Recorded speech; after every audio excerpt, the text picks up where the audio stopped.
It's music. Gosh, everyone's quiet today. Ready to go. We're ready to kick off. Maria, good morning, everybody, and welcome to our long-term plan deliberations for the 2025 to 34 long-term plan. We will kick off with a kia. Kia ora, te marino, kia whakapapa whanau te moana, hei huarahi mā tātou I tēnei rā, aroha atu, aroha mai, tātou kia tātou katoa. Omie, huie, peace be widespread. May the sea be like greenstone, a pathway for us all this day. Give love, receive love, let us show respect for each other. Join, gather, unite.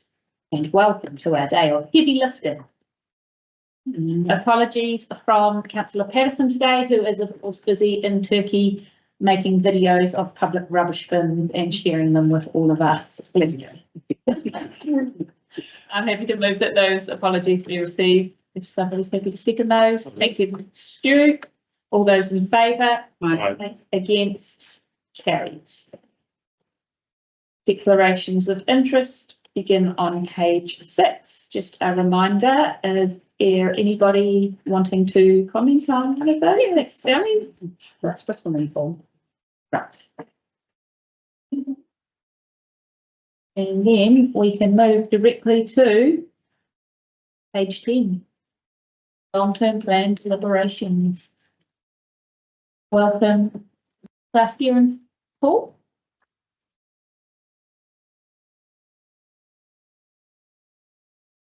And I think this is most excitingly the biggest agenda I've ever seen come through with 5,102 pages, And it's the report. which of course have all been read by us. We didn't sweat for it. No. What, 2 years ago? Yeah, thank you for all your time this morning. We do have these 2 community board chairs, and we're wondering if it would be appropriate if council heard from them first. Yep. And then Paul and I take the paper. I think that would be Certainly, yeah. we can do it appropriate. that way. So Paul and I get to allow the chairs to come up. No worries, sure. What are we going with? Age before beauty or? Yeah, let's do that. Youngest or oldest? Yeah. Eldest Not that simple. first? No, would you like to do that? Brilliant, we've just told him he's Oh, told. that's strong. Experience. Experience, yeah.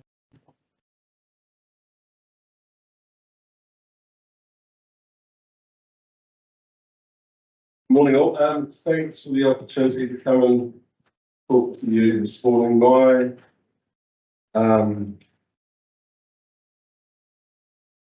level of interest in the deliberations today is focused on the Roxburgh fault. We've got, I guess, a scenario that the board, the Tibet Valley Community Group, is not feeling that it's in the best interest of the community to divest the pool to council. We've supported it going into the long-term plan, hoping that it would, I guess, bolster the community consultation that be undertaken as part of the, I guess, the process that the divestment of any community asset needs to go through. The long-term plan was always going to be a risk because there are so many other big items on the agenda for the long-term plan, and the pool was sitting amongst 9 other issues that the community had to consider. And there are the divestment of the halls, which has created a lot of angst and interest. And the pool was no different. You know, we've deliberated around the divestment of the pool during digitisation discussions earlier last year. And through the annual plan discussions where it was considered as well. And the Teviot Valley Community Board did not support that. It was then, I think at the time it was suggested that it be raised again during the LTP. And so when it came to December 5, and the paper was put to us, we discussed it at length about the importance of the consultation with the community. And I can use the Medical Services Trust as an example. When they came up with a solution, keep doctors coming to Roxburgh, you know, the Medical Services Trust owned medical services in Roxburgh. They owned the business, they owned the buildings and so forth. They came up with a solution that required them to divest themselves of the business. When they went to the community, they went to the community with a number of communications, public meeting, to gain their support. And they shared a lot of information around the reasoning, the rationale, and gained the support of the community before they, I guess, went through with the transaction. Don't really think that we've achieved that with the long-term plan and as far as the pool goes. And I believe that the time pressure that is being put on the discussion or through the long-term plan process has put us in a situation where the feedback that I'm getting says don't do it. We haven't had a chance to really examine what the options are. You know, is the outcome going to achieve what the community actually wants out of it? So if you take it back a step, after our December 5 meeting, the community board convened a meeting it was a public meeting, and we put 4 items on the agenda. The horse was there, the lawn mowing was there, the verge mowing rather, and the pool was in there as well. We had 40 or 50 people come along. Period. I mean, when in terms of engagement with the community, it was, you know, if you got 1,100 rate powers, so 2,000 people in the valley, it was quite small. But the feeling that I got was that there wasn't enough information. So we sort of tried to encourage the incorporated society that owned the pool to engage with the community. And that time of year it's difficult because everyone was so busy in the valley. You know, it's fruit harvest season, it's cyclist time and all that sort of thing. And doing things in line with the LTP process to keep the dates on track. You just have to force these things through, but the engagement is going to be very low. You look at the consultation sessions that were held at Miller's-Back, I think there's about 40 to 50 people went to that one. I wasn't able to go. Come to Roxburgh and the numbers were disappointing, to say the least, that turned out. I spoke to 40 odd people Friday a week ago. As part of a friendship club, they asked me to go and speak to them on a number of what Norman does in the community. And of course, the poll came up with that. The level of knowledge was quite astoundingly low. What they did say was that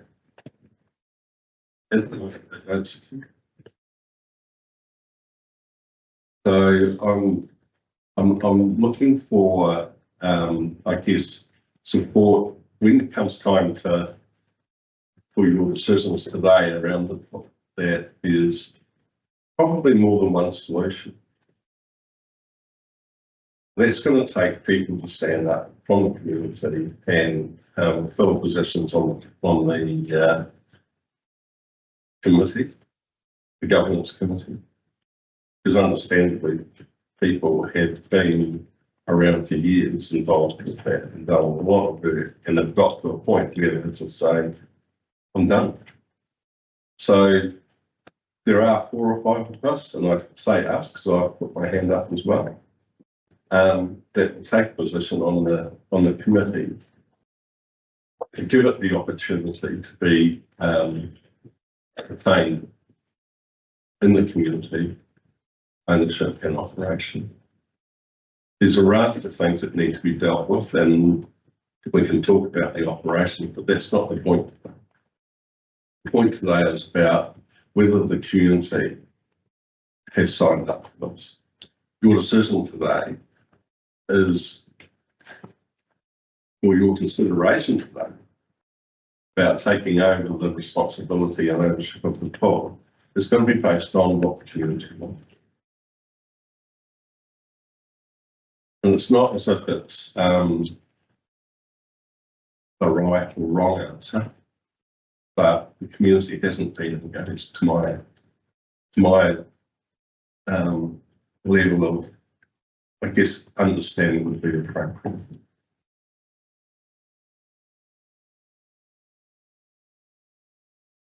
Have you got any questions, Georgie? I have. Getting community feel is very, very hard. And to be fair, this round we've seemed to have a lot more engagement. I'm just looking at the list here now where our communities are speaking about a lot of things. And my biggest fear of a lot of when we look at divesting and keeping things in the community is the volunteer burnout of our communities is massive. And I can't help thinking about you, Paul. I've been thinking a lot about it. There's all the great work and the fantastic facility, but if we don't have the people to support it, it's going to have to come back to us at some stage. Or are you confident that you have enough volunteers to fill all those gaps so your community doesn't miss out? Because if young people can't swim because you haven't got lifeguards because of the rules and regulations that we haven't seen, what happens if it's only limited amount of supply for the community who've raised all the money, who've done all the fantastic job and all the boards and community discounts or what? If this is a short gap set up or short gap and it comes back, are your community, will they consult it again, or is it we can't do this on our volunteers? Because volunteers like whether it be the Wedderburn Wall are fantastic now, when this comes up against the wall, we need to fight. Then 8 months down the road or 8 years down the road, are they still there? And I guess my fear is that is it the right time if to move now, or do we have to move later on anyway? Okay, so I 100% agree with you about volunteer burnout. It's just getting more and more difficult for people to engage. The problem itself is, I guess, something that's been striking for the last 16 years when council divested itself of the pool. And now we seem to have gone full circle, where we've got a brand new facility, but 16 years ago, or 8, whatever day it was, council decided that it was going to be too expensive to support and offload it. Are we going to find ourselves in that same position in 16 years time, 15 years time, 10 years? I don't know.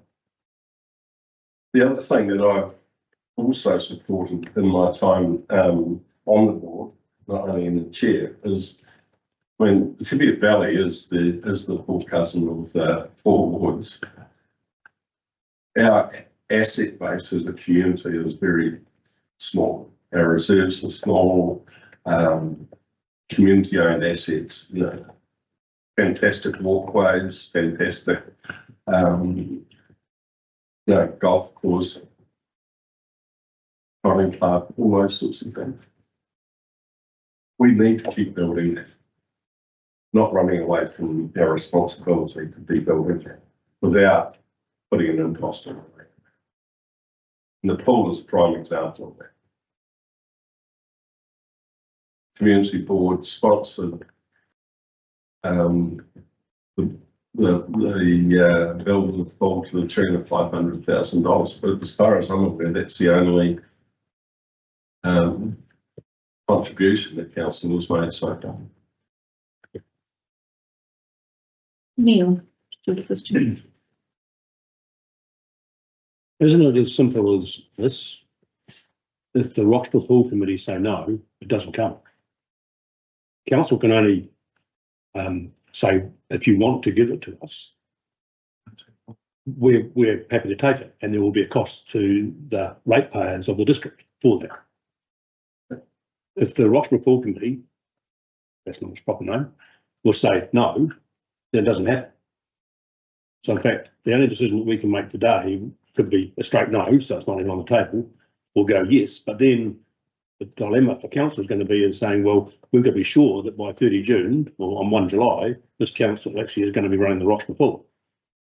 So to me, that almost says in simple terms, between now and then, if the council was to say yes today, or as part of its formal deliberations, then the Roxburgh Pool Committee has got to formally find a way to hand it over to the council. So that committee say no, it doesn't happen, no matter what we think, because we can't make it happen. This council has no power to take it. I agree. When you, I've just got a question that ties into Neil's. When you had that meeting on the 5th of December, and there was quite a lot of support and the pool was one of the topics covered, how many of the people since then, in the last 6 months, new people have signed on to the pool committee saying we want to help? I'm not sure. I don't believe that there are any. My visibility would be sufficient to say that it hasn't been people put their hands on it.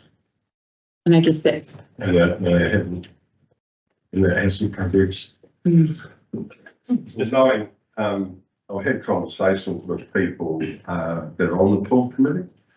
A lot of them are in that category. I've done my time, I've put my effort into it, and it's time for someone else to step up.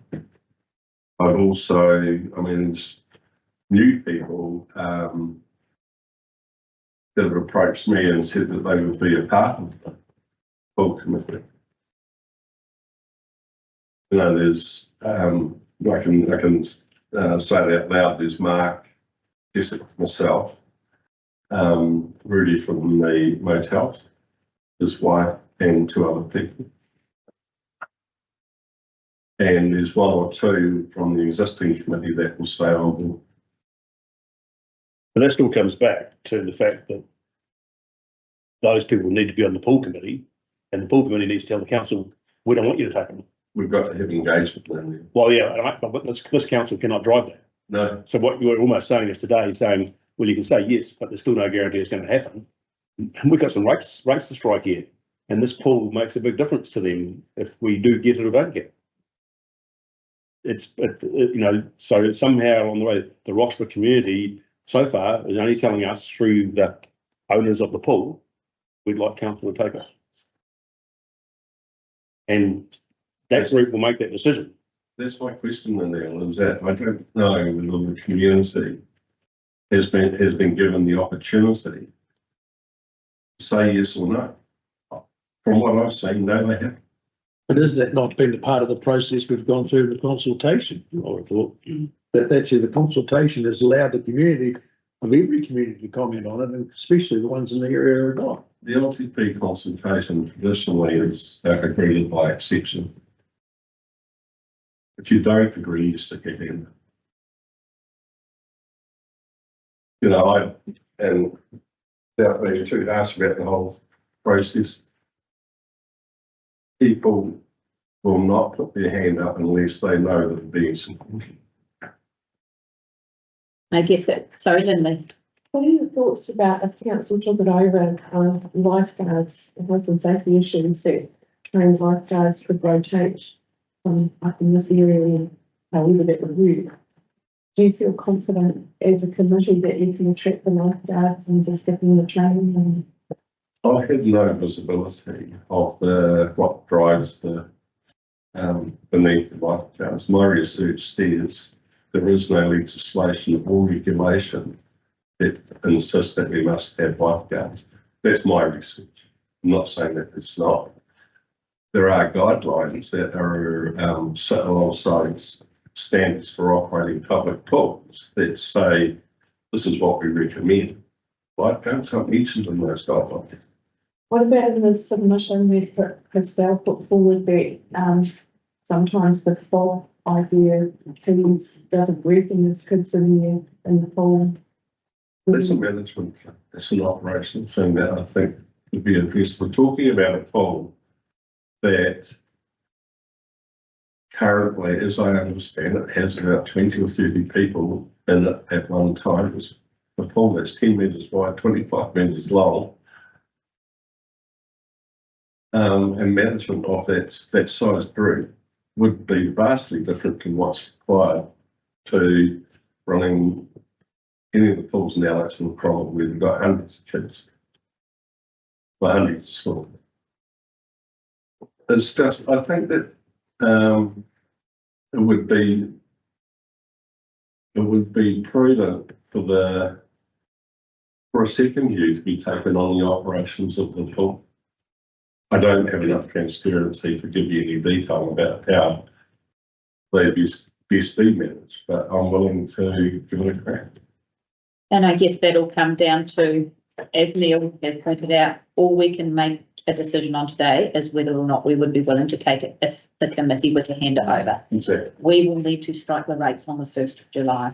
If there are to be changes to the committee whereby members of the community said, we're willing to give it a crack and we'd like it to remain with us for the next 1 or 2 years, you will need to get your skates on because we will need to have an indication. But I guess everything's on the card. We'll discuss it in the items and we'll either be willing to accept it or we won't, but it's not actually this council's decision. No, I know that. And it's, well, your decision around whether you are able to offer some assistance with that whole process. But I'm really at a loss to understand why the community hasn't sorted this out amongst itself. Like, I don't accept that the process we've been through the long-term plan hasn't given the visibility or the opportunity. And it just seems to me that in simple terms, that the community hasn't got its act together to work out what it really wants. So who do you think needs to initiate that? The community, that's the only place that can be done by. What about the incorporated society that hosts? That's the community. That's part of the community. So, and I don't think you can say it's them or it's us. Somewhere on the community's got to come together. Someone's got to take responsibility for that. Well, and all I can say at the moment is what I can see is that the committee's taken responsibility saying, actually, we're out of here. And for whatever reason, there seems to be an impasse between the rest of the community and that group to get its act together. And all I can say is get it together. Because if you don't, then this council doesn't get to take the pool over this financial year. Something happens between now and July next year and the pool's closed. Yes, anyway, we'll discuss it some more. Thank you, Norm. Was there anything else you wanted to cover off from the board? Well, at this stage, it was, I guess, the level of interest in the discussion around the pools has become quite evident, particularly from the split paternity, with their turnout in response to consultation on that.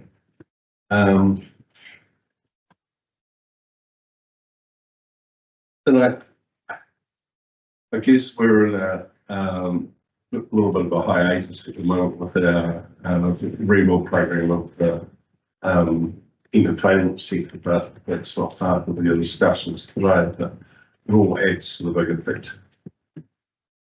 where this community is held focused. Thank you. Thank you very much. Appreciate you coming in person this morning, Norm. Welcome, Jaden Crum. Yeah, so we're not really going to reserve management plans, and we're not so good at updating photos. No, that's not good. Lovely skirt, Linda. Who's the fellow on the left? So it's good. That was fun. Right, That's quite serious. well, we will update it before we're all done. It's something. We haven't got ours done. All right.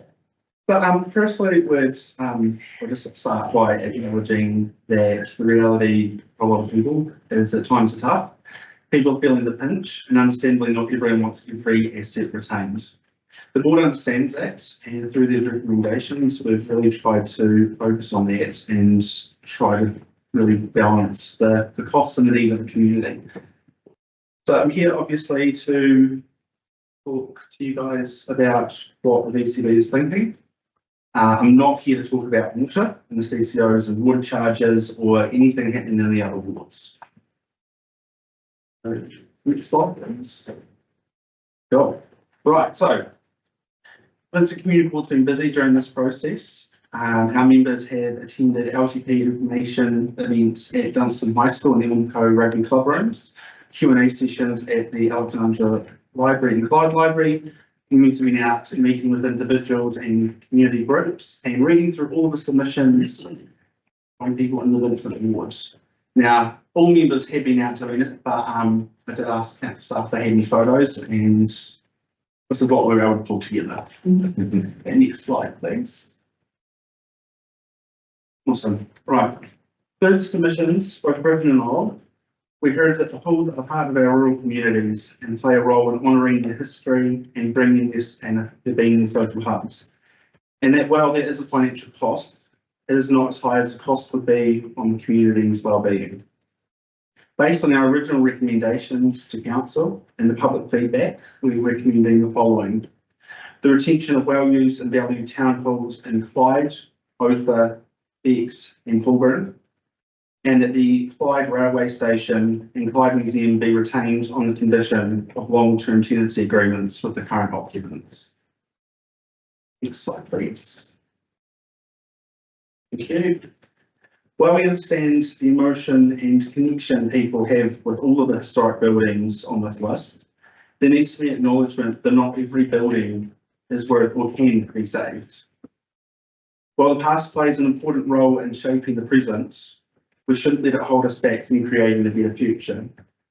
And with that in mind, the VCB is recommending the divestment of the old Riding for the Disabled building, Briarherb Factory, the Clyde Goods Shed, to She Bikes, He Bikes, or Clyde Museum Trust, as they have indicated in their submissions that they would be interested in that. The Clyde Lockup to the Clyde Museum Trust on the condition that the trust fully funds its removal and transport costs back to the museum. Given that council has already spent around $40,000 on this, we do not believe viable or worth spending another cent on it. And finally, Balanced Village to an appropriate group following further investigations into options to stabilising the building. And next slide, please. The Manahipia Valley Community Hub. VCB strongly supports and recommends that council approve a grant for the Manahipia Valley Community Hub of up to 1.6 million, fully funded from the Vincent General Reserves. This aligns with our original recommendation from November and strong support from the community and is a smart use of reserve funds, giving the community a much needed asset without council paying the full cost. It also acknowledges the hard work and dedication this community has put into this and gives it that final push it needs to get it across the finishing line. I'd also note that with their current fundraising efforts, I'm doubtful that they would require the full 1.6 million. Next one, please, Alexandra Outdoor Pool. This one has been a very fascinating one. Give it to the TV reality. Sorry. Really throw a curveball. Obviously, we asked the community and they've told us very clearly they want it open and they're willing to pay for it. While numbers have been low, we anticipate that this will, with proper staffing and greater appreciation for it, we might see that increase over the next few years. Based on that, we are recommending keeping the outdoor pool open. But we also need to be realistic, and there's another LGP in 2 years' time. We know that the pump is nearing the end of its life and is going to be, David, what's it, 500? It does need an overhaul, so yeah. It's going to be quite expensive, so we are saying that there needs to be further conversation with the community when that happens. So now we'll move on to the Dunstan High School turf. So the youth of this area should be very proud of their efforts. Over 300 submissions is an incredible achievement, and we believe it is important to listen to them. They are the future of our district, and it's important that we are keeping them in mind when making decisions, and giving them spaces to use, potentially keep them in the area a little bit longer. We also see this as a cost-effective investment. We're by teaming with the Ministry of Education, so we're getting infrastructure built without having to take the full capital or operational costs on. Based on these reasons, we are recommending making a $300,000 contribution towards the turf. But as you see, the title is slightly different to what was asked of the community. We acknowledge that despite the high level of support, there are also many concerned about the cost. And while we've been asked to cut costs and stick to the basics, this could be seen as a luxury. Because of that, the VCB is pushing for a balanced approach. Even with the community club, the Vincent General Reserves are in a healthy state due to Dunstan Park land sales, and we are recommending that the turf be funded using Vincent General Reserves. This is a win-win for the community, new infrastructure with no increased rate costs. And finally, one that wasn't on thing, but people were estimating on, Blossom Festival.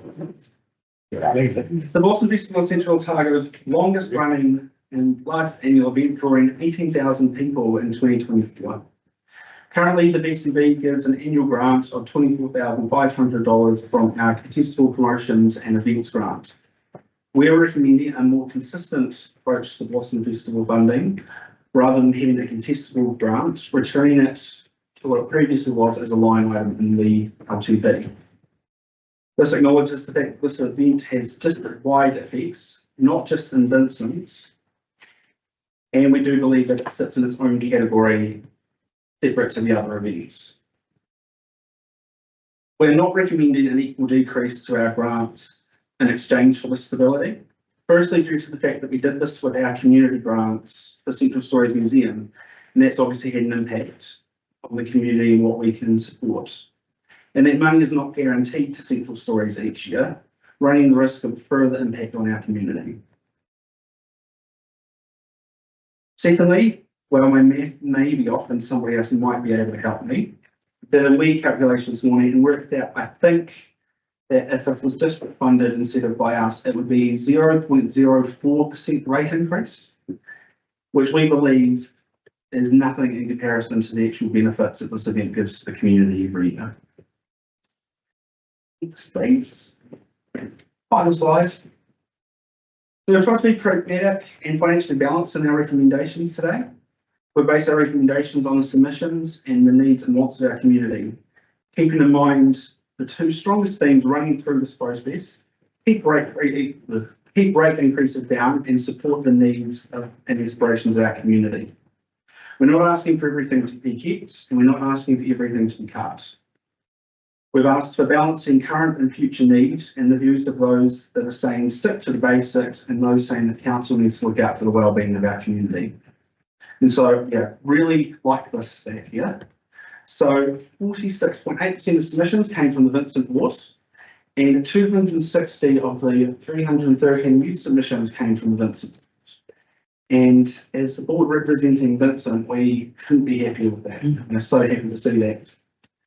So a massive thank you to all of those people in Vincent that submitted. And of course, all the staff, all of the work they've done behind the scenes over the last few months, and for supporting all of us to get out there and communicate with the community. And to Entertainment Alley for your leadership through this process, and giving the Vincent community board the opportunity to play a meaningful role in this LTB. I believe that we have shown the community board still have a very vital role to play in Central Otago. Thank you. 100%. Thank you, Jaden. Questions? Stu? How many of those, or of your thinking, even came via the youth submission component?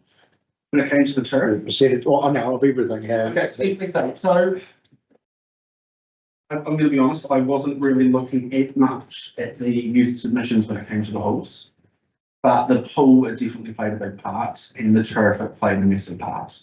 Hence the recommendation from the VCB. It doesn't necessarily align with what the community was being asked, we understand that it is a big ask and it's a big cost, but when you've got that many of them coming out to support it, felt it was important that we find a way to support them.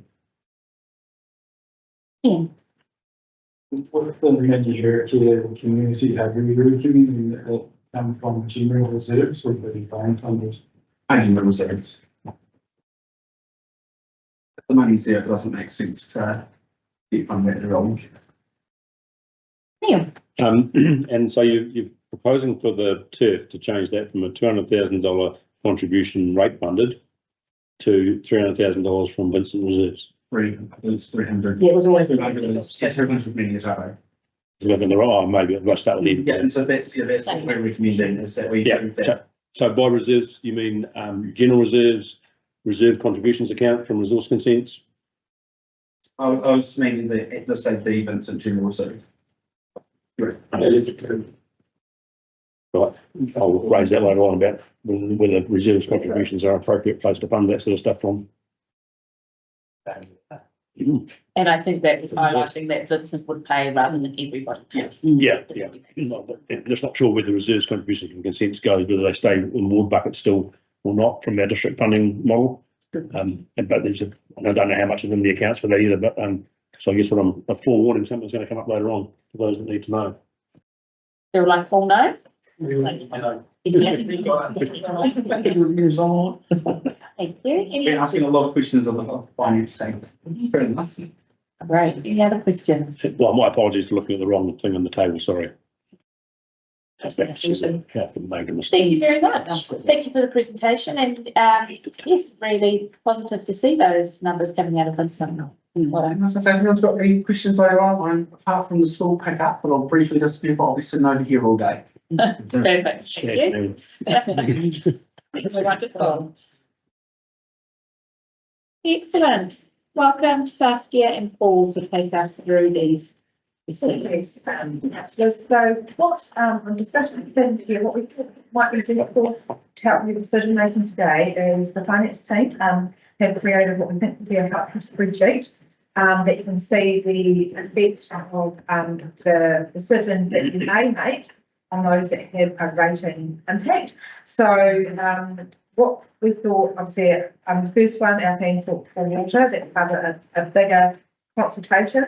But starting with volumetric water charges, we thought we would go sort of one by one, introduce it, you guys have a discussion, maybe indicate where you might be leaning. We can plug the number in and we go through the items so you can get a sense of the whole, and then we'll come back and we'll go through each one and you'll do your formal resolution. So hopefully that works for you all and it's helpful. If at any point, Madam Chair, if you're feeling that's not being helpful, we can revert to going through item by item and making a resolution.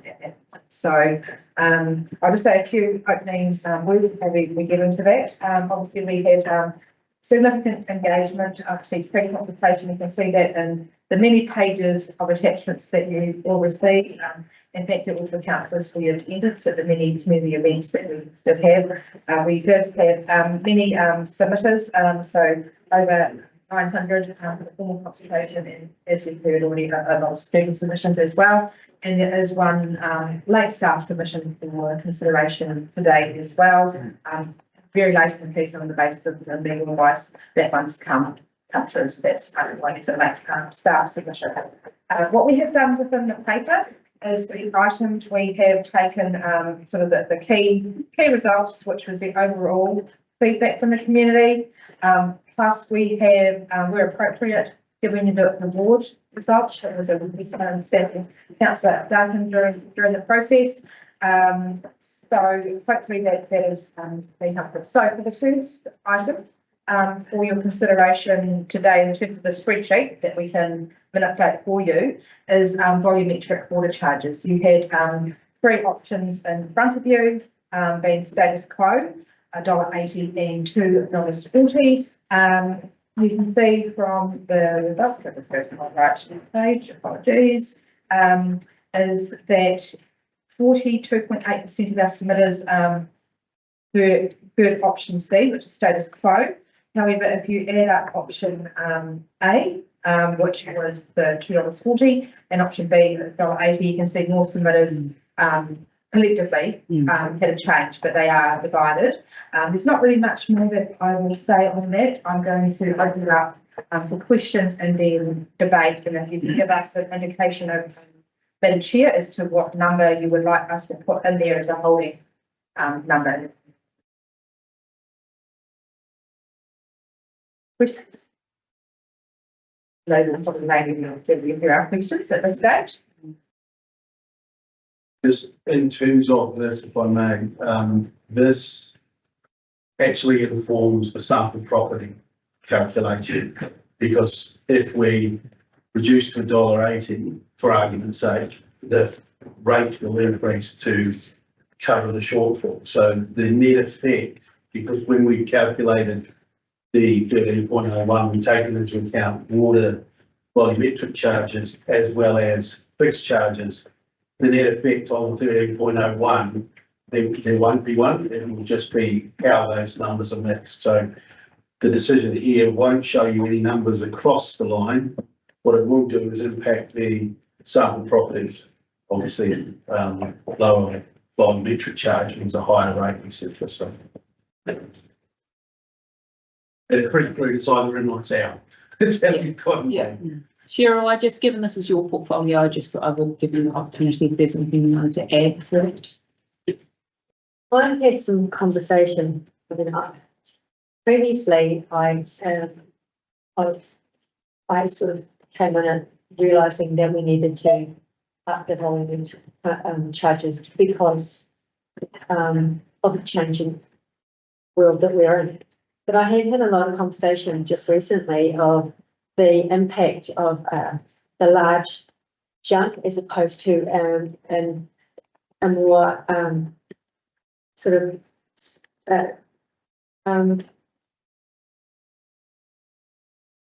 not in one jump, but to do it more progressively.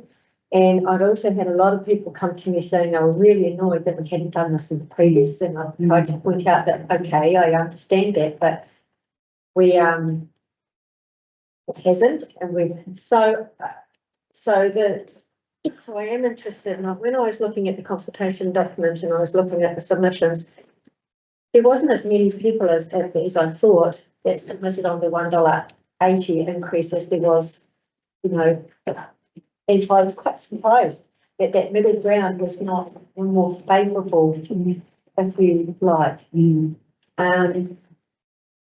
So, yeah, I'm interested to hear what everybody else has got to say, but I do think that collectively most people said that we needed an increase. To what? I don't know.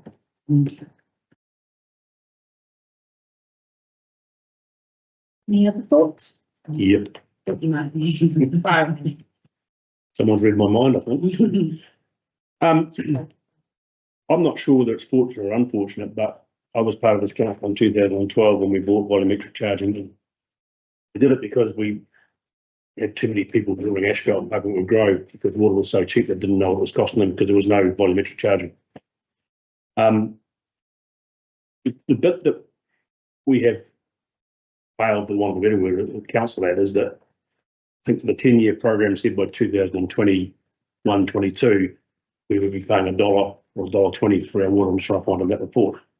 But we've dropped the ball and haven't been putting up the volumetric charging in line with the model that we put in place in the first place. So we have to own that. That's something that we've got not quite right.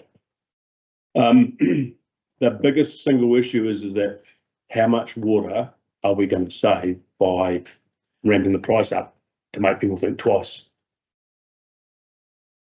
That to me is complicated by the fact that we've identified that 8% or 7% are using 40% of the water. And guess who the biggest one of them is? Us. So actually it's going to come back, and this has a big flow-on effect back into what the ratepayers are paying for all the irrigation water that we're using on our lovely green reserves. That's going to cost $2.40, so it's going up from $0.60 to $2.40 as well. And that has an impact, which has already come through in the rates. And then we're hoping that we're going to get a 30% saving. But I can't remember the numbers we got from the 2012 saving. But the biggest outlier of that is if we don't get that 30% saving, if we get less income coming from your volumetric charging, and the risk you have, you're not getting enough income to meet the cost of running your system, because now we're loading a lot of the cost on the volumetric charging and going to get trying to get a lot of our fixed costs back from that. My recollection of 2012 was that we actually had to almost artificially increase the price per metre because it was going to be too cheap if you just simply use the electricity model and only charge the actual cost of pumping the water, because all the rest of the costs were pretty well fixed costs. The other complicating factor to me is what we've also got here is we move towards a different model into the future, or change in how we do it, is that this year we're not funding half of our depreciation. But already we've got an artificial change coming through as well. And it's not speaking the true numbers on the basis that there's no point us doing it, it's going to go to another entity in some way, shape or form, which may be us or not. So I just think there's too many uncertainties based on that. And the feedback we've got says, well, I think it acknowledges, as Cheryl said, that an increase is right, but it's not $2.40. I'm totally unconvinced at $2.40. Knowing that we should have been at $1 something by now, I can't find it in the report, unfortunately, it's right in front of me, but it should be at least $1 by now anyway. The logical one to me says is in between, and someone's already put up there $1.20. It makes more sense. It reflects where we probably should be anyway, based on what we originally said, and it takes away some of that risk and some of that uncertainty. I suspect that in year, we've got 2 years at LTP, that we may even have to be reviewing this again next year because we'll actually know how it's going to work. I think we're putting too many eggs in one basket, the basis of getting a reduction in water and leave ourselves vulnerable to not actually meeting the true operational costs. There's logic to $1.20 because of what we thought we'd be at anyway. And it goes some way towards recognising that you haven't just put it up by 400% one fell swoop. Doubles, still double. Then also this council then, as one of those big users, should be looking very closely at how much water we're using and how we can do things better ourselves so that we go to an annual plan next year and we might have some other ways of actually stop being areas. Also, I think the $1.20 will send a big enough signal to people to say, think about what you're using here. It will make a difference.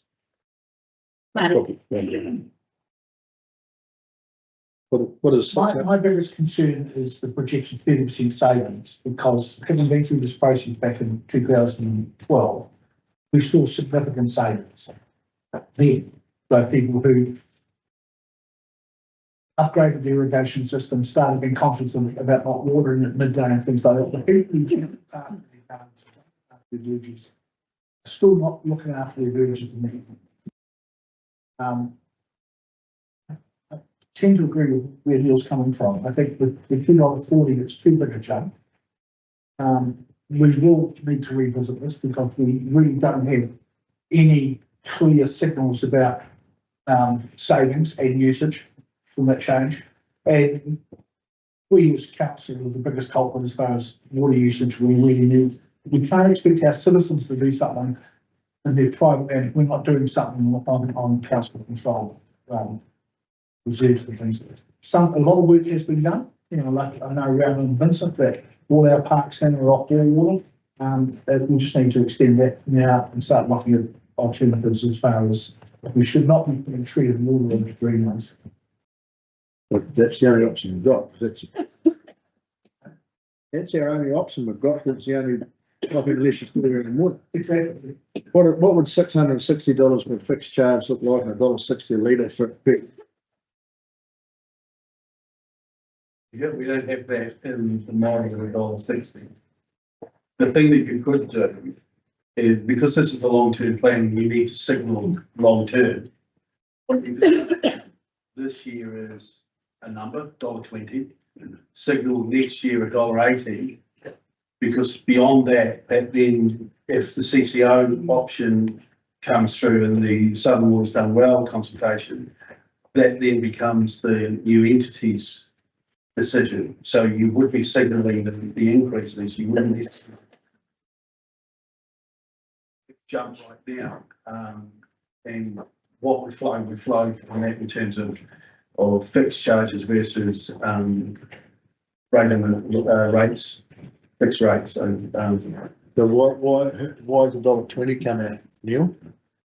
I think for what Paul was picking up is that you're actually signalling staff, you know, and looking at where we talked about in 2012, where we should be, gives us a chance, I think, to review what the impact of $1.20 is, how much water we actually save, and we're in a better place then for next year in the annual plan to say, now we know what the saving was, we've signalled clearly it's going to go more. You've got a chance to do that, and when you look at $1.20, I think the number he's got there is $7.69. Yep. As the annual charge. Yep. That still means for every water user, they've just doubled what they paid for their water last year. So if you used 700 cubes at 60 cents, you're going to be using now 700 cubes at $1.20. And that's 60 is 400. So it's still extra $400 on top of that as well. You've got a bit of saving in the uniform charge, but I think it's about finding that happy medium to get there. I'm not saying it shouldn't be $2.40, but it just seems to me to be a massive hike to go straight to there without understanding what the implications are. It's just too big a leap. Julie. There's just bits of information that I think we need to take into consideration. So, when we've done our 10-year capital program, we've pushed all the 3 full water supply upgrades out to that very end of that program. And we've done that on the basis that we've prioritised compliance first. I can tell you now there are parts of the Cromwell and Vincent networks that are going to come under extreme pressure if that quantity of water keeps increasing, particularly parts of Clyde and parts of Cromwell. We're going to struggle to service it. We're going to have to start bringing some of those capital for projects forward, and I mean for quite. So the capital program's predicated on a sufficiently high enough volumetric charge. So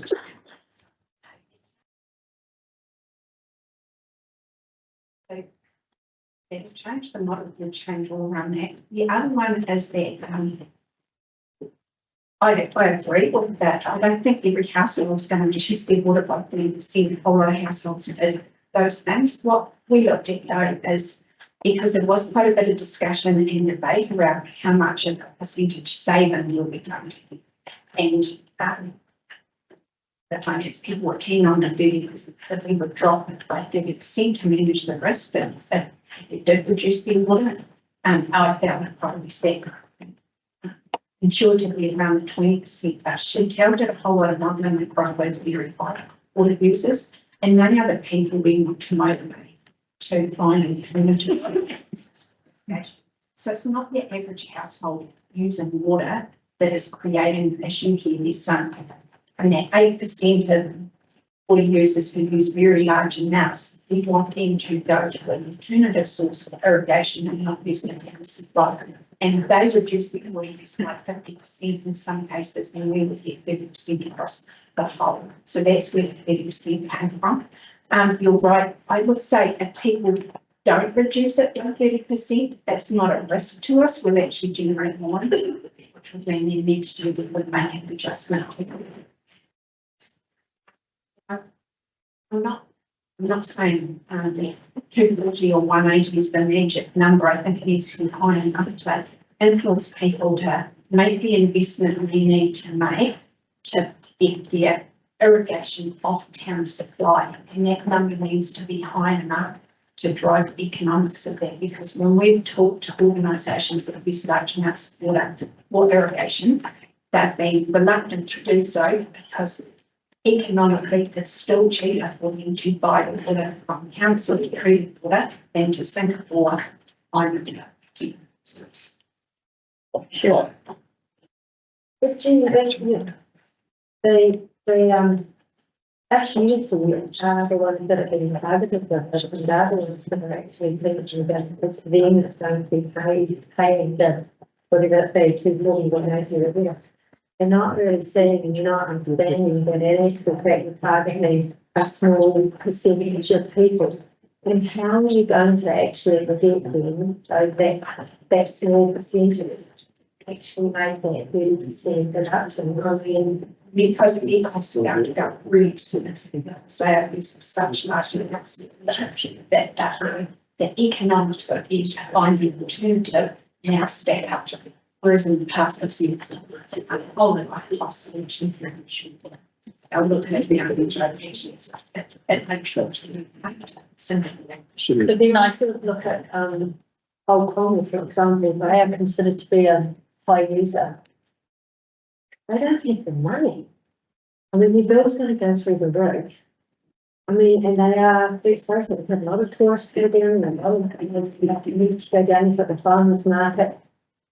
They can't sustain an increase of to $2.40 or up to $8. It's a huge jump. They don't have the money.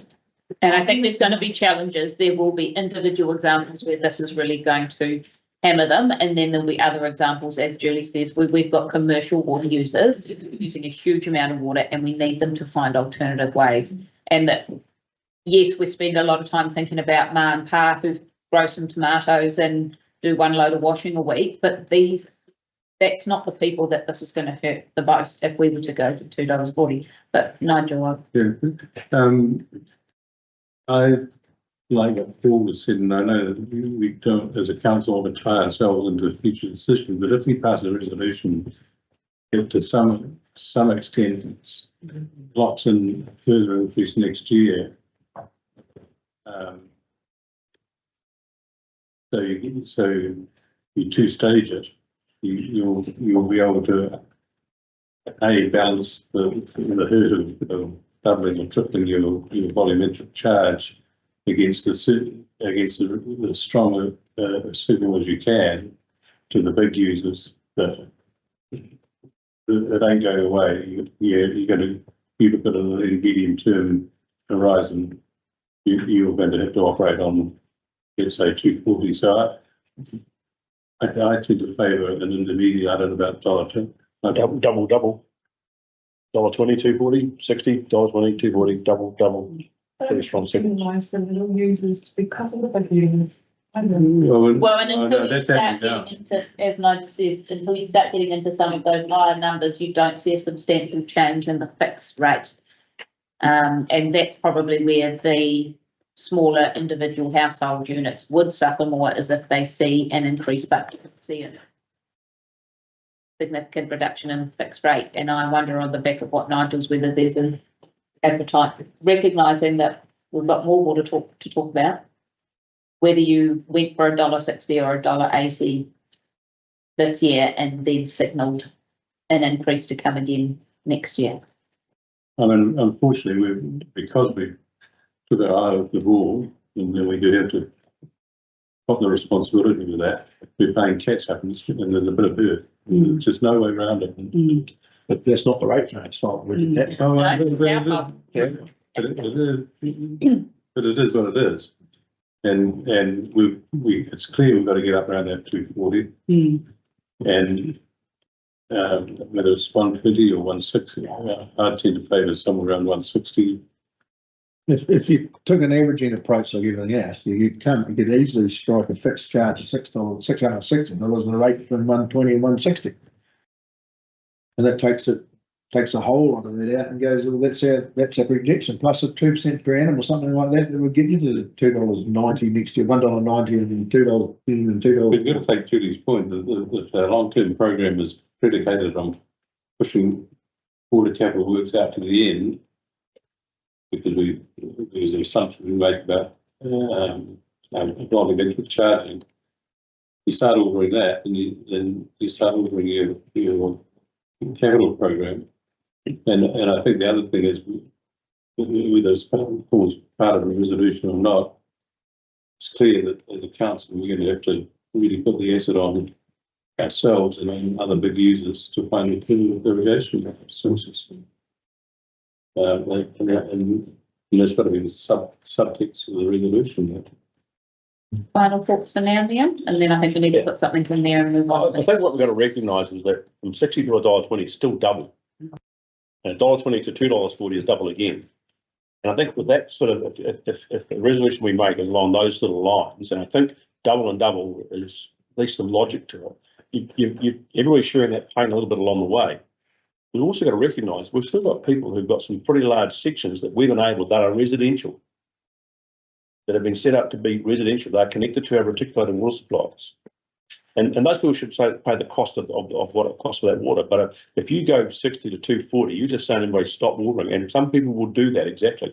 Do you really want that? Do you really want our communities to actually say, I can't afford to do this? And on the basis that now we're going to flip it around and saying, we're now going to get the big users to subsidise the wee users. You know, especially when we are the worst offender here. We're not quite the worst, Well, are we? not Julie? close. We're in the top 10. Is a good, Yeah. is a good decision making to actually put in the two-step program now to lock in the. I think there's probably not the appetite to see it go from 60 cents to $2.40 at this table. And that we recognise that this council dropped the ball when they haven't been making incremental increases since 2012. Now we are going to need to start that process. I personally think probably $1.20 is too low to start driving that change that we need to see. And I don't know if there's the appetite around the table for somewhere around that $1.60, $1.80. $1.80 is what we went out with, and the $2.40. Whether we meet somewhere in the middle between $1.80 and $1.20, I'll be interested to, maybe if we just do a really quick round the table, and then I think we need to park a number in there so that we can move to the next item, because we won't resolve this until the next. We'll just note that $1.20 is actually in between, right in between 60 cents and $1.80. That's the midpoint. Where it might be in a midpoint between $1.20 and $1.80 then. Thoughts, Sally? So all I want, quick thoughts and a number. So I was actually in favour of the 240, but now after I've listened to all the submissions, I'm definitely in favour of staging it. And I think it does give people the chance to figure out their water use over the next couple of years as we stage it. So I would be, I'm in favour probably around the $1.60. I've looked at $1.20 as well. I've thought about $1.20, so somewhere between the $1.20 and the $1.60. Just thank you. Happy. Now, So Sally's got away with it. No more. Yeah. Pick a number. Sorry. Be decisive. Come on, Sarah. I know you can be decisive. Obviously, it's my first term. I wasn't involved in any lot dropping the ball, so I'm not taking that on. Mine's my fellas. This isn't a year for people to be picking up on our past mistakes on top of everything else, to be honest. If it means that we take a hit, $1.20 signals our intention. I know it's not quite enough, but we've got to take some of that on the chin. And I think doing that, whether there's a way we can put differentials in for those big users and look at a different way of rating, like the system doesn't work if that's the way it's working. I don't think we should be punishing households in general. And like you say, everybody's going to be worried about it. It's not actually going to make a massive difference to it in those houses in general. So looking at how we do it from the top down moving forward. $1.20 isn't great, but I think price wise overall, we probably should start it. And then next year, look at that going up again and have that conversation again. I think $1.60 with as strong a signal as we can put out there. This is part of the two-step, three-step change. The 240, well, next year, the year after, we're talking 240 and we're still in control. Sure. I'd like to say $1.20, but I don't think it's gonna be enough. I'm a bit like Nigel, I think $1.60, and with the very, letting everybody know that there will be another increase. I think they know that. But yeah, I think that $1.60 is medium. Martin. $1.60, but I'm afraid that I think we're going to see a lot of our smaller users react, and the impact on the overall environment of our communities is going to be seen as places dry up over time. Ian. Yeah, $1.60. Linda? I'm thinking $1.22, but I'm finding some way of enforcement on giving users to cut them down. Yeah.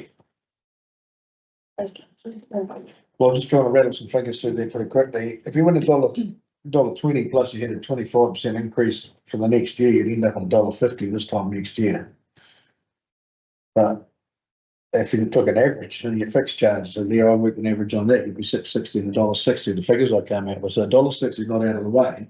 But I do totally agree with Sarah that we're actually jumping into time where it's not the ratepayer's fault. But if a clear signal is it's dear now and it's going to be dear next year by percentage gain, then it's a step process. Or you could do the same to $1.60 and say to $1.80. You know, there's a lot, it's not the ratepayer's fault we're going through this turmoil with water in the next 4 or 5 years. What number did you pick? 120. Sorry. Did you say 120, Stu? Yeah. Yeah. He did say 120, that's right, yeah, right, 120, he said. Say a number because this is going to become quite contentious. So can you please say either $1.20 or $1.60? Well, I'd have $1.20 as a figure. Right, so my turn. Definitely with a percentage gain in the next financial year. Yeah. A stepped approach, I guess. It has to be either, whatever the number is though, doesn't it? Unsurprisingly, I'll be $1.20 Yeah. on the basis that we double it this year, signal that's going to double the next year.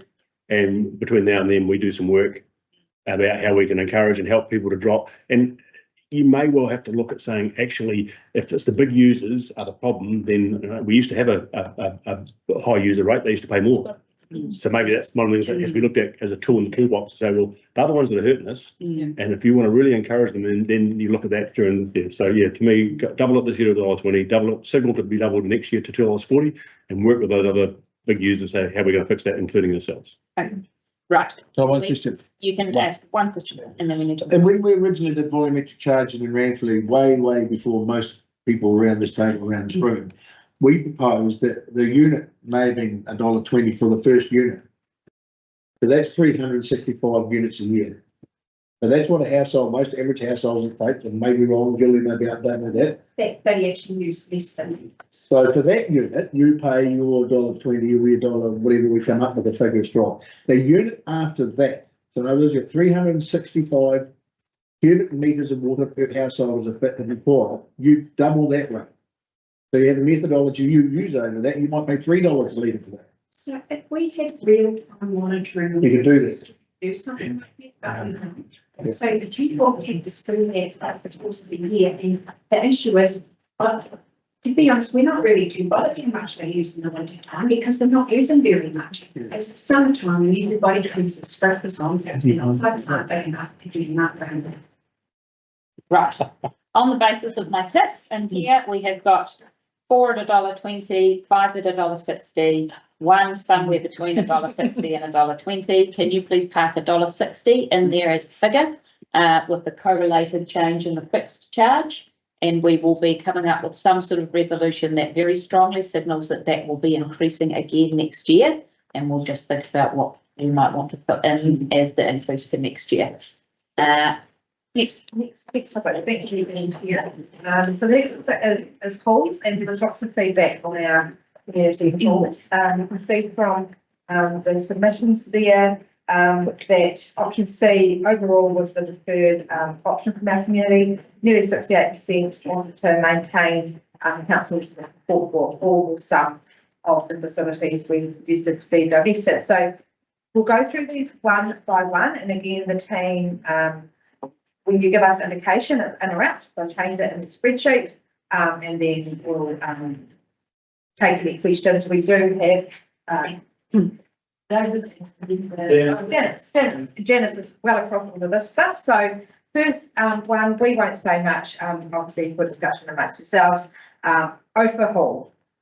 I'm not prepared to look at it. Quite simple. Do you want us to say yes or no? The table and everybody's saying are out, but I haven't heard anybody say out at the moment. So maybe if we just do it that way, and if everybody gives their initial thoughts, and if it's overwhelming, then we'll know to move on to the next one. And then once that is the time. Yeah. Okay, so over holding is in. Forward hold. Then we can't do my last page. And listen. Bex hold. And I'd like to reference that with maybe in until the Umcar hub is built, and then revisit it after that and see if there's still a need for the Bex Hall post that hall. And can I go so far as to say that some of these inns, I think the resolution might, that I'm thinking about, we should be picking up says, and subject to ongoing conversations with the communities about getting out. Because that's the key thing here, is that none of the communities said if we're going to divest, we're in, we're keen. I think, you know, look at what we've done in Cromwell with Bannockburn and Lowburn. Now those communities have come to us and the board led the charge to make that happen. Just because it's in now doesn't mean to say, for the reason you just said, like, well, Manukura Care Hub, and the community might say, actually, we want to talk to you about it being out in the future. And we heard that a lot. And further than that, we as a council need to start pushing back to Wellington about some of the costs involved in the earthquake strengthening. Jerry Brownlee needs a bullet. I don't think you can say that. No, I know, but you know, post quake in Christchurch, it was all the old buildings which killed people. It wasn't the old buildings which killed people, it was relatively new buildings. And, you know, the fact is that our Hallburns and Beck's halls are timber structures, fleets, things like that, and historic record of earthquakes in those regions is not in living memory. We, as a council and collective, we need to start pushing back on this. I think that's been part of the difficulty, is that there has been no clarity around what earthquake strengthening means for communities and for our buildings that we own. The cost there, up on that spreadsheet now, if, as we say, we'll just see the figures go pop. But they keep moving, they keep changing, depending on who's in government. They're in and they're out, and they're up and they're down. But I just think it's something we, as a council, through the local government commission, we need to start to push back. So you're happy that Beck sit in there for this period of this long-term plan, but that we continue those discussions? Because I think Sally's right, a lot of Beck's hall use, well, not a lot, but it's the school busing there because they don't have a facility in Omango. So that might change over the next few years. And when we come to the resolutions, Wayne can capture that, because as we go through the list, there might be others. that- There's a lot to possibly put in that gap. Yeah, that's where a period of time. Pride law, And Alex Crawford. out, subject to. Sorry, what was that? Valence. The question with balance, how much is the repairs that are required because of the water damage? So I can jump in. Thanks. So insurance has been allocated, so the cottage will be repaired. And you can do what you want. Repaired and then divested in some way. Yeah. Okay. So it's So out, and then when we get to the resolution, we'll talk about divestment. Running for, oh no, that's no, that's on the list, because it's one on the list, so it's by Street Museum. That's the old county, just make sure I got the right place on. And Pride Railway Station. And through the discussions ahead. I think that'll be in recognising that there are other options that might be in, but with a lease, as opposed to council overseeing it. So that'll be we'll come up with a resolution for that. Close that, because I think with some of these ones, if they stay in, we've got to look at what the current lease and income will bring in, and whether they're commercial enough. And I'm not saying they're not, because I just don't know. But you look at it and go, it seems quite affordable. Whether it's appropriate or not. So But it's really in something to further discussion. I think these are also further discussion. Don't we? Absolutely. Periods, maybe in 12 months' time. Police lock up. Out. Brian Herb Museum. Out. And the next one is the Brian Herb Profit. Out. One for the disabled. Out. And there were a couple of submissions that came through. I just clarified that is not where Riding for the Disabled operates from now. It is not, does not mean that Riding for the Disabled won't have a home there. Also, out at the race course. Just, sorry, a question about Riding for the Disabled. I've assumed that that's on council freehold and or reserve land? Reserve land. So out means it's demolished. Right, that's, but I want to make sure. Next in your list is Miller's Flat Hall. Miller's Flat Bowling Park. So Maybe. So can we leave it in more discussions ahead with the group that's building the pub next door, the Fields. Why don't we take it out and leave the discussion? Well, if we go, by default, if you choose out. It'll be divesting. It'll be divesting, someone's going to get it. That's my. Because again, it's on reserve land, I assume? You know. No. On reserve, road reserve. Oh, so it's on, but so, sorry, it's on land that out means demolished or sold for the lease type thing. So that doesn't take, so out doesn't take away that option. Yeah. No. Just means it's out of council. Yeah. Yeah. Next one is the squash pub down in Roxburgh. Yeah. Yeah. And then we are into the ones and the mini photos, so the public hall, is that a special program? That Renfrew Hall, yes, the Renfrew Hall. Yeah, Wallace Memorial Hall. but I think the rent needs to be, that's the same, come into some of that. Yeah, all the ones that are currently rented to or leased to Yeah, organisations that aren't us, I think we need to have a realistic look on what people are paying to use those. Yeah. That might mean then after that conversation, They might want out. they might want out. Next one in your list, Royal Hall. yeah, discussions need to be had there, don't So, yeah. they? The way I pick it up, they Yeah. want it, but I'm not sure we need to. Again, it's on a reserved land. State of it is. Yeah, so if you say out, the opportunity then is to get it back in. So if that building is, it's not viable, so not economically viable to redo the building. So there's quite a big step. And it's got a really high earthquake strengthening cost to that building as well. So you'd almost think it would be better to start from scratch with that building. Do you want to leave that as a out at the moment and we look at what the divestment of that might look like? Leave those things.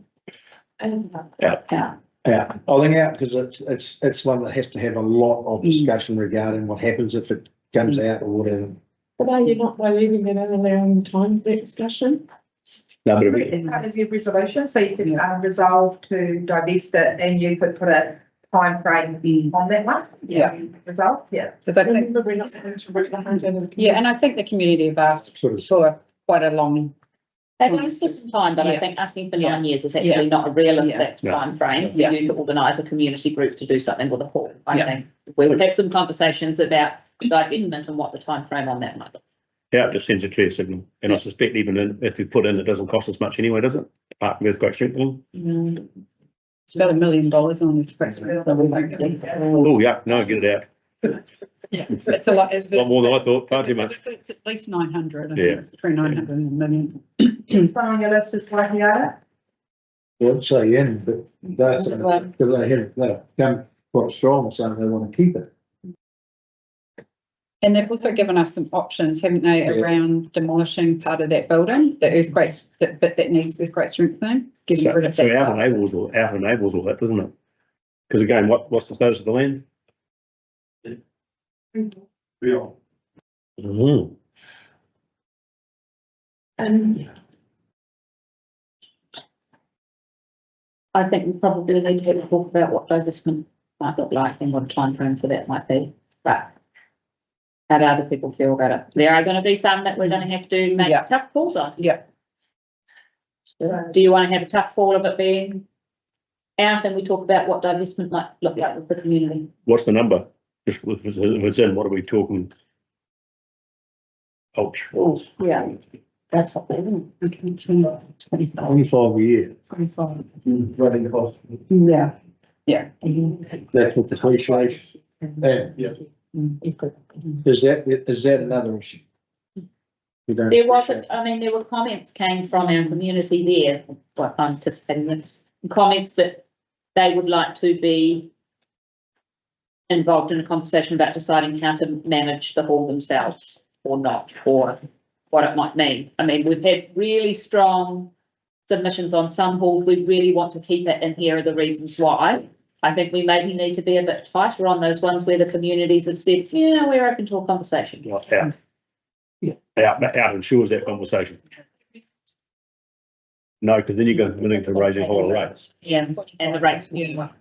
everything in communities. There are a lot of- No, we're there are a not. lot of communities. It's a big with community, lot of yeah. family, and some of our hearts are closer than others, and some of our communities. They've got a pub and they've got 6 Ks to go around for you. They do have a pub, that's a good pub, that's a good one. Right. So- Where to burn. So, Yeah. At the moment, Wipeout is out at the moment for a discussion. Wedderburn Hall. Stu? What's some direction? It's exactly the same as every other hall. They want to keep it. They're interested in the divestment stage if a small volunteer group. And it costs about 18,000 a year to run with depreciation. You take the depreciation away and insurance, it'll be a lot cheaper than it is.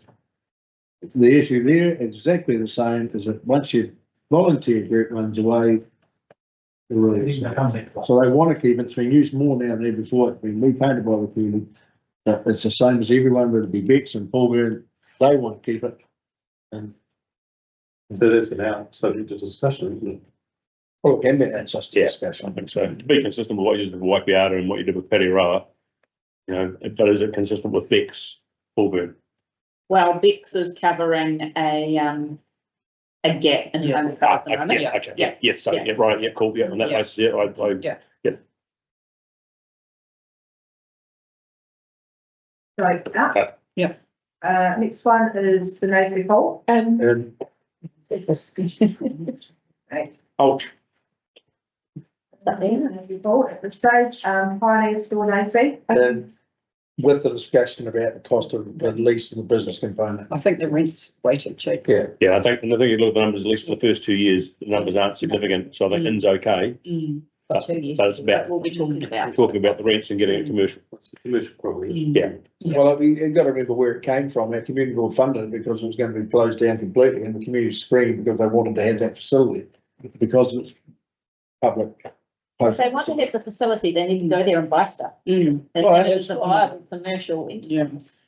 But since the district-wide funding's come in, these things have come under watchful eye of the council rather than watchful eye of the community board. they've always been under the watchful eye of council. Watchful. Right, so to look that, And With discussions on how they can, you know, they've got ideas for renting out more of that space, I think. and the value there, same thing, the commercial lease there. A lot of money of community, Minnetonka community money and a lot of Minnetonka trust money has been put into that building and volunteers, so it's good as name. This one, Honours Edmund building, that's a service centre. The service centre. Has the service centre got somewhere else to go? That's my question. We would be Well, looking at essentially, the railways. the railways, repurposing that. So could we stay out with further conversation? I mean, I think it's a bigger discussion that because you've got all the archives there and I'd be very, very distraught if it's all of a sudden council thought it'd be a cheap storage building. We can address archives. I mean, and let's be honest, that building links where the archives are, so it wouldn't meet, a container would get more secure storage and dry storage in that building. So in terms of that building is already failing. Sorry, the railway station is not on that list in the first place. Not on the. Okay, yeah, sorry, that's right, just making sure I had missed something, sure, yeah, yeah. So you've got plan B. One of the things that I guess when you talk about, because we own the land where the admin building is, isn't it, the service centre? Yeah. And there have been talks about, hey, that'd be a really great place for some more pensioner housing. It's a good idea in mine, wasn't it? What a good idea, yes. Good young shoot. That's a good idea. Hey, you wait, Nigel. Good morning. How we go bring our students to that eventually, and then the last one is Fenton Library. You got to keep that, it's a radio station. Radio stations can be run from all sorts of places. Actually, from a farm. But the same point there's a whole lot of volunteer working into that just to keep it fit for purpose. Fenton. The Fenton. And It's a lot of money. a lot of money.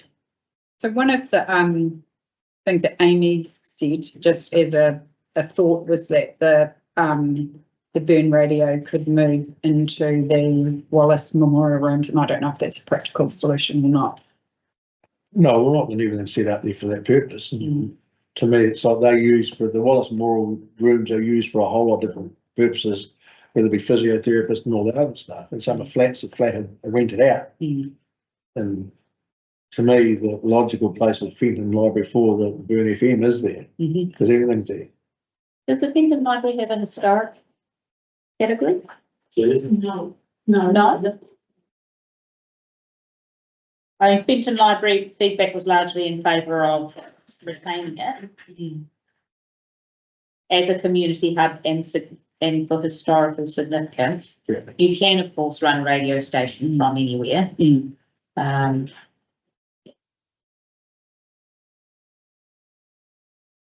What's the numbers when it goes in? You can be.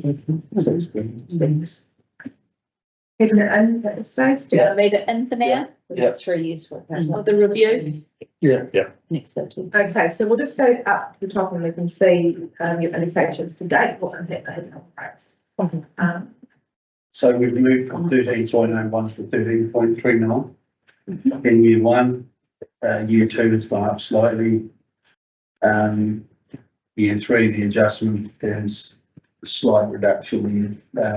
Beyond that, it's pretty much. So insignificant, really, the context of the business. It's doing a lot for communities with those sorts of kept. Okay, so the next item, and of course, you can all join in mind when we get to the discussion, this one you see, the item number drops for poll. I'll just. Sorry, yeah, just give us a wee second to ask you Sally's hands here. Can you just Take the opportunity, I'll text you in there. That's all. Makes that this thing. Okay, so for the poll, what we can see, overall, over our whole district, there was a lot of support and the council taking over ownership of the committee where we hand over the ownership of the delivery with Madam Chair made earlier. It was up to the committee to give us the poll. We had no authority to take the poll.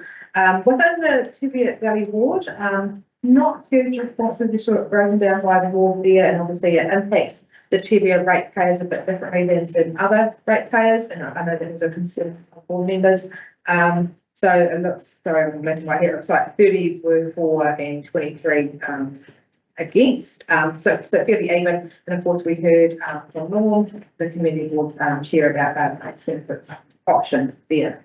So open for any questions, which largely will probably be for David, and then discussion and indication is if it's in or out. Any questions? I can't help thinking if they don't want to give it to us, it doesn't matter. So the other option is then, no, we don't fund it. That's what I really feel. But I don't think that's the right outcome for the community if all of a sudden the volunteers fall away. But I don't know where the safety net is on this. Because actually the person who may miss out is actually the person on the swimming. One of the things that was raised, David, was some discrepancies around the legality of running a swimming pool that you're charging people to enter.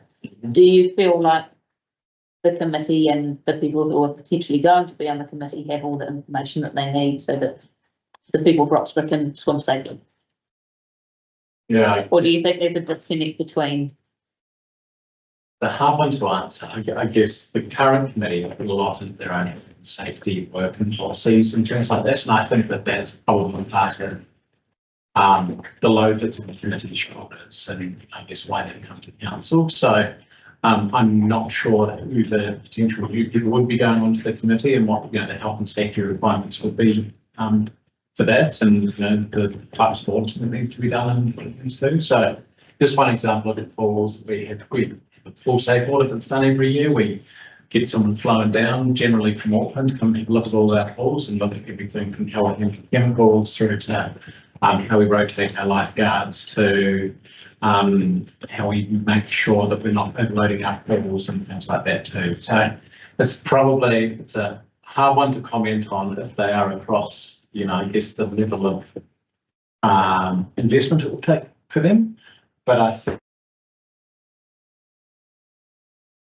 wait on knowing how much they do, and I guess the current requirements that are, from what we're seeing, our own pools are increasing from a health and safety point of view too. Does that help? Yes. Is it conceivable that a facility like the Roxburgh pool could be run how we run both?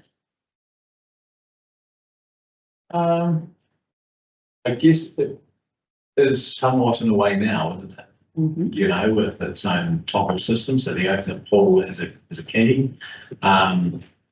So I guess it is somewhat similar to how it's currently run. And I guess just for this council, the costs that are in here for the Roxburgh pool is to supply the level of service that the committee asked us for, which is in line with the service we've provided in our other public pools. So the sort of operates at about 78 hours a week.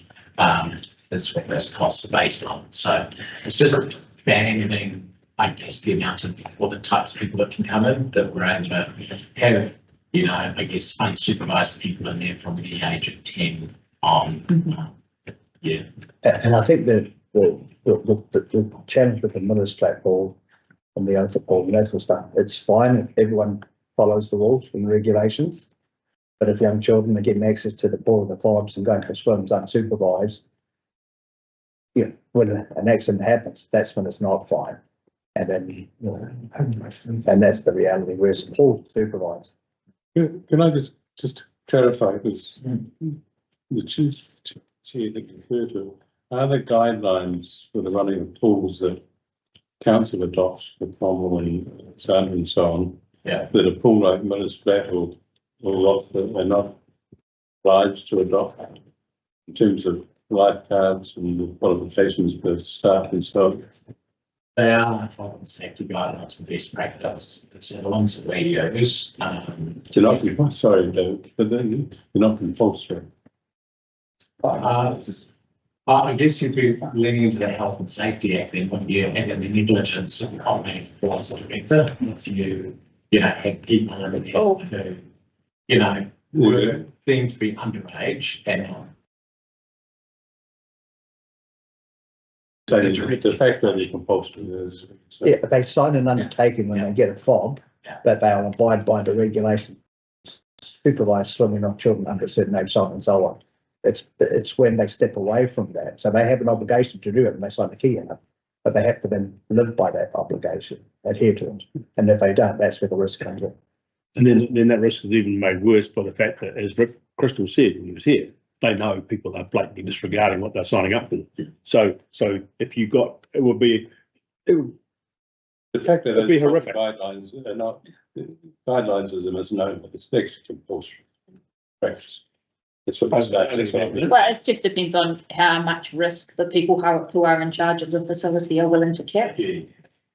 Well, actually, this council's had some experience with people that are supposed to be watching children, and where we very near ended up. Yeah. And you're talking about something that's nowhere near that. You know, we tried to say to people, you're supposed to be keeping an eye on your kid type thing. Yeah. So, but you're right. I think they're guidelines, but don't get it wrong, because it'll hurt you if something untoward happens, and no one wants that. It's a red herring to think that the guidelines that if it were being run by a pool committee rather than council, they could operate at this standard, not that standard. There's the standard you've got to hold. The risk is a kid drowning. Yeah. Or an older person. Yeah. I could do that, we shouldn't have mass outs. Sorry. I If you guess took that it's- approach, you wouldn't have a mass outs. The committee, recognising that the committee own the pool and it is their decision as to whether the committee keep running it or not. Yeah. They've obviously had an indication from their community that there are people who are willing to take it on. And that's been made really clear, but it will require people from that community to sign on the dotted line in the immediate future to say that they want to be a part of it. We need to by Monday. By Monday. Start Monday. So if the committee were to rally, So they've got 1 week effectively. what to make a move. Yeah. To me, this is really simple. Would we take it if they handed it over? The answer would be yes. Yeah, we should. But we need to have that certainty, and at the moment, I hear no certainty. I hear a community that can't get itself together to work out what they want to do. But if they can't, would we take it? And would that mean Got to make a decision today. being frugal, then we should actually make the assumption that we will pick it up because we need to. No. No. Because then you've got to do your rates based on that, and then if it doesn't happen, your rates are all screwed. Okay, well, it's the other way around. We would take it. It's, if they handed it over and we said, yes, we would accept it. It is modelled in, but the committee will need to let Paul and Saskia know by next Monday if it will be handed over or not. Yeah. Otherwise, they will miss the opportunity for this rating year to hand over that pool. Yeah. But it's the same debate about the committee, a new committee starting because the community hadn't had consultation. We've been through the consultation for the last 2 months. They won't be able to consult with their community over a week to have a new committee board to come to us anyway. And then the other upshot is that what I'm hearing is that the discontent could be such that all of a sudden then there becomes some legal challenge. And if for some reason on 1 July it can't happen, our rates are screwed. Yeah. You've just rated the whole Teviot Valley for a pool that we're actually not getting. It will need to have a decision by Monday, and the decision might be, we're going to take more time, so we're going to have to do it ourselves for this summer, because unless they say you will take the pool from 1 July, we will not be rating for it. But I want to make, as a council, we need to be very sure that there is no impediment to that happening. Yeah. And that's what worries me, is that we could do it and strike our rates accordingly, and then there's an impediment at the last minute, and our rates are just screwed. Be legally handed over Or the, by Monday. Monday. how can we at this meeting make a decision But that's not. Oh, yeah. that says you'll take it over if you can get back to us by Monday? Well, because the committee's already said to us really clearly, and as much as, and I really appreciate Norm coming this morning to say, hey, we've got people in our community willing to take it. They've been having these meetings since December last year, and nobody has signed up to say. And I don't know what the disconnect between the current committee is and the potential new committee, but they've had 6 months of saying back and forth, we're willing to help. I don't know if it's. So it seems to me we make a decision today, and there's no decision to make because there's no offer.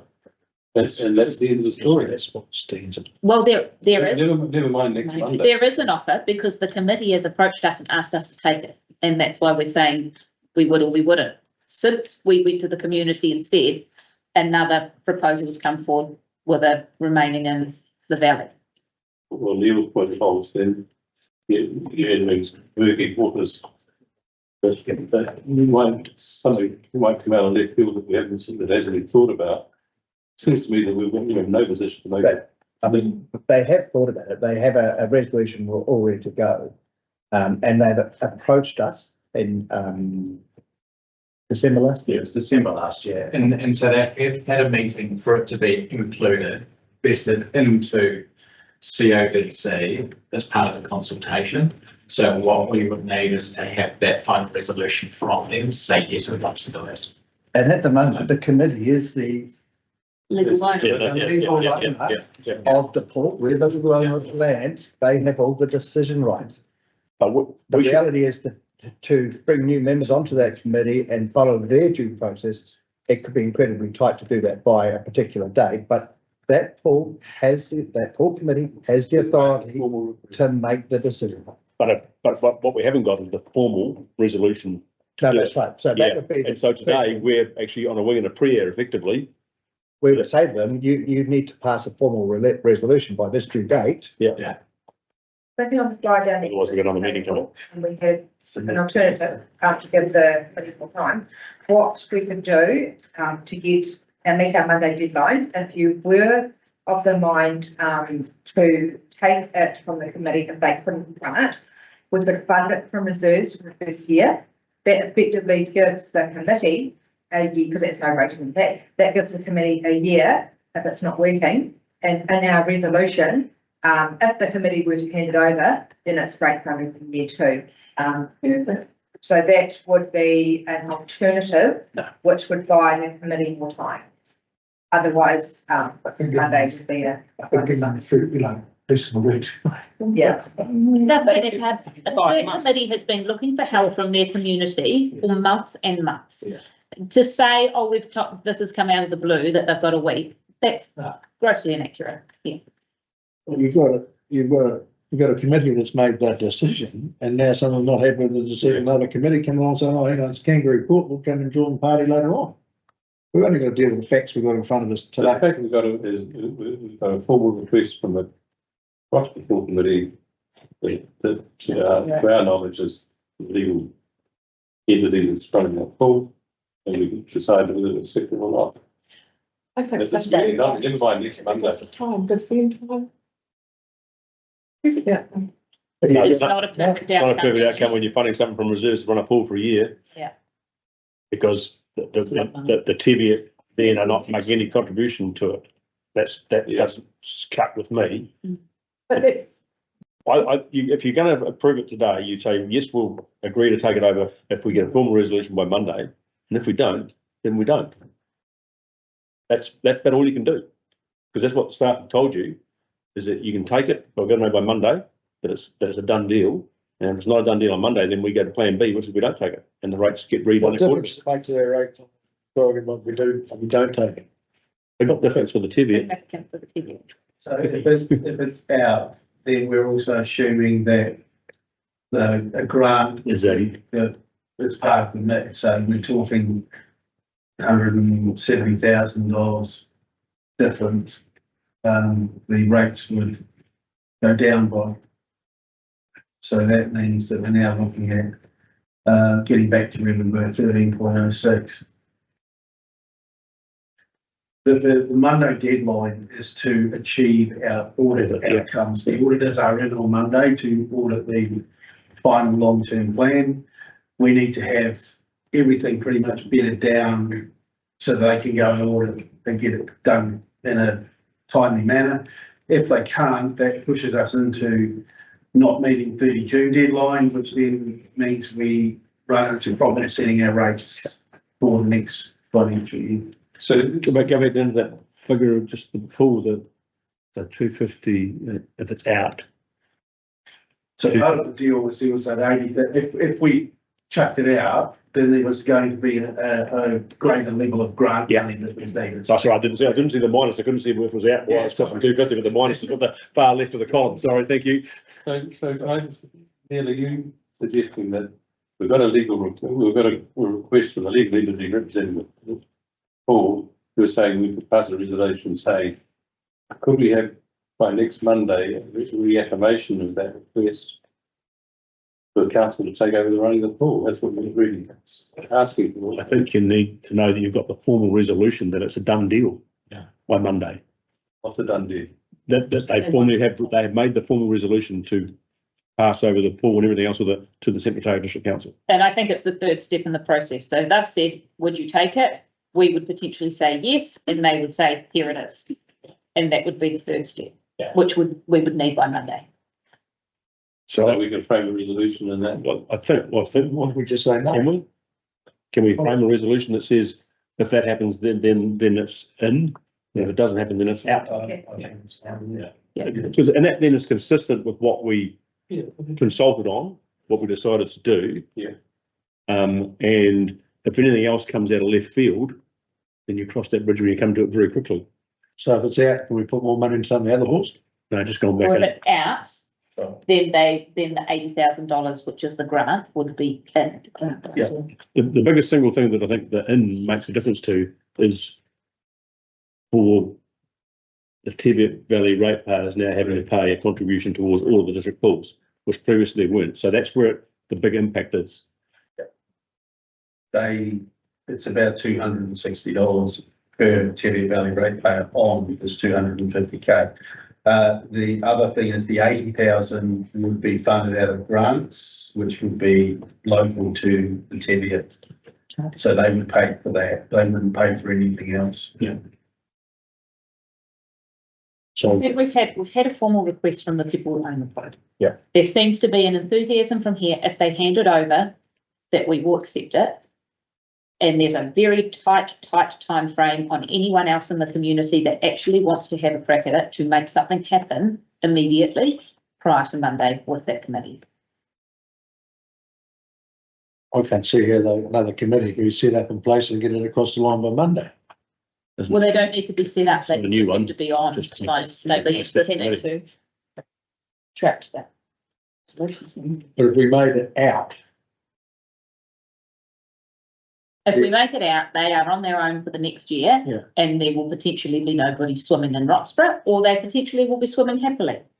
And we don't know, and that's not, we're not responsible. and I guess my gut is that unless they have it 150% right, it will fail, and at some stage in section E, F, G, H, I, J, K, it will come back into us, because it can't be somewhere else.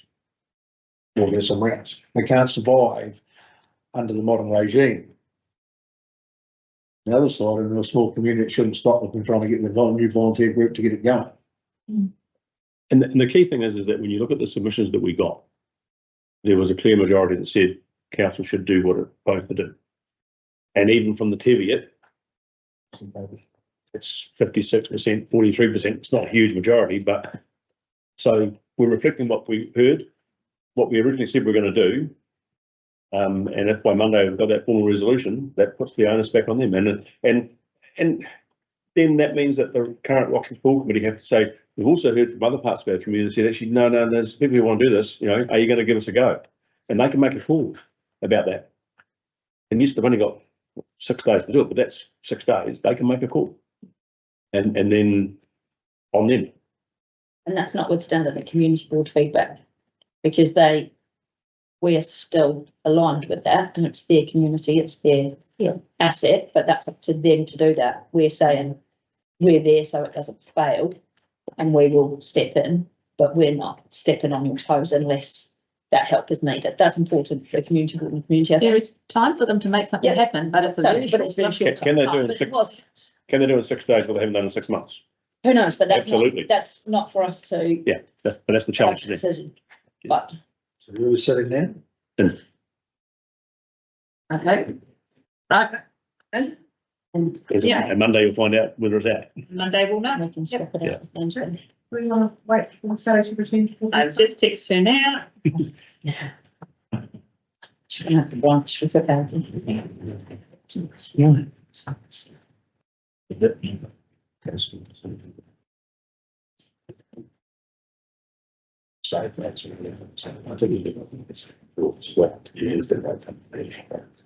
Just making the result. So based on no. Right. So we'll kick off momentarily, I'm sure. So the active poll, in terms of the overall submissions, our third option, 35 supported that, with the vast majority wanting to retain the outdoor poll, and we heard strongly, as Gavin put us earlier, the youth on this particularly, and obviously we heard from the new board here that on behalf of the board, strong support to retain the outdoor poll. Open to questions and debates. So questions? Be the first to say you don't need 2 pools in the town, but the support has been phenomenal, so I'm in. Are you actually out? I'm in there. Out means it's out of the CD, so it's the opposite. Oh, here we go. I just looked at that. I've got trouble with the skill for that coming in, I get confused. So Tricking on the we can get I enjoyed it. I want people to be swimming in the pool, so whatever way you ride it, that's what I want. Then it's the 200K. Yeah, you're not. Is it that generally red? Is that? Like, well, No, it's not. yes. We're keeping it open, we're paying the bill. Just don't worry about what the blue box says. Is this a bit like the rules of something subject to further conversation, because Well, Jaden did say in his submission that it would be, I guess this would be the opportunity for the community to say, yes, we really want it, we're going to use it all the time. It'll be staffed more frequently, because that was a really common theme, was that people wanted to use it, but it wasn't open. And then be reassessed when it gets to the time when a new pump is needed, which is Absolutely. And I think that's what Nigel's saying. LGB. We probably need to flag our decision with that, saying subject to further To be assessment. considered Yeah, in the going next forward. LGB as to whether it is Yeah. still. Is that you can say yes, we can see the passion and the, but it's not just the operating costs, pools just eat capital. Yes, they do. They do, don't they? But we live in a hot community and people like swimming. Um, It's right, Nigel, they can afford to put any water in it. just double check, the hub, The hub. we'll do the hub and then we'll take a break. So this one, is currently proposed to be reserve funded, which has no impact on rates. We have it here in the calculator though, if you, wanted to look at another option, if you were in support and you wanted to look at, loan funded or et cetera, but say currently, reserve funded, so. We know exactly how much they named because of the moving budget that we don't know. It's not a moving budget, but it's a moving fundraising, isn't it? Fundraising. And I guess we can't really say how much might come in the meantime. They have indicated hopefully they won't need the 1.6 mil. So we did previously put in a consultation document up to 1.6, but that community is fundraising hard. So And if you were reminded to support it, then the reservation would be up to 126. So the reserves fund that the Vincent is going to fund will be getting offset in interest at the moment. It will be earning interest. What interest rate does the council will borrow that money if we long-term fund it within council assets too? If we long-term borrow externally, our interest rates are going to be about, no, I mean, that's a big thing. And what do we charge ourselves out as internal interest to? On that, what will we be charging ourselves for our reserves fund? So generally we use the average, weighted average of our term deposit rates. Yeah. But in terms of our own, because that's what it's doing. It's an internal cash flow rather than going externally. Yeah. Because I guess my belief or fundamentals are a long-term asset, and this will be a long-term asset. Part of it should be funded for intergenerational purpose, where reserves here, someone else's, they should have been sent somewhere else in my view. And if those reserves can be used somewhere better return on investment, whatever it may be, I'd like to see some of it loan funded because it just spreads it over another generation. There is a portion already being funded. So in the last LTP, the council had $1 million towards that project. With 333,000 being loan funded and the reserve. I think it would get a bit messy too if we did that way, even though it's a good idea because we don't know what the amount is, so we wouldn't know how much we wanted to rate. Whereas if we're going out of reserves and they're only going to give what's needed, there's no rating impact. And it would have a rating impact because what is supposed to be doing was across the district, given the amount of district wide funding, and Vincent had proposed for that to come from the general reserves, so it would have an impact. So You were of the mind to loan fund it with district-wide funding decision. The did read us that it would only come from Vincent, but the default would be that would be funded across the whole district, so it's a matter of all ratepayers, whereas currently the Vincent reserves, it's the Vincent ratepayers that are ready to pay. Yeah. So the reason for district-wide funding was that anyone gets the benefit of the district-wide funding. As the utility people are funding Waimakea and Waimakea. Oh, just one thing, Madam Mayor, bear in mind that we need to set in place a process for dealing with reserves that have been created prior to districtisation. And one of the things that we have been talking about is to use the reserve first for these types of projects so that the reserve balance is reduced, and as we create the new district-wide reserve, that will increase. Otherwise, what you end up with, if you apply the districtisation in its entirety, you end up with stranded reserves that can't be used or don't get used on anything else. And that is one of the reasons that we suggested that it comes out of this reserve. Cool. Yeah. That makes sense. It's going in the right place if we had the district funded it, so it makes sense. Yeah. Logical. Yeah. Perfect. Cool. To keep it in as coming out of reserves. Yeah. Yeah. And would you like to take a cut right now? Yeah, we will, thank you. Yeah, and we will be back at 12:55. That's already. Yeah. Big good. Stand up. Time flies when you're having fun.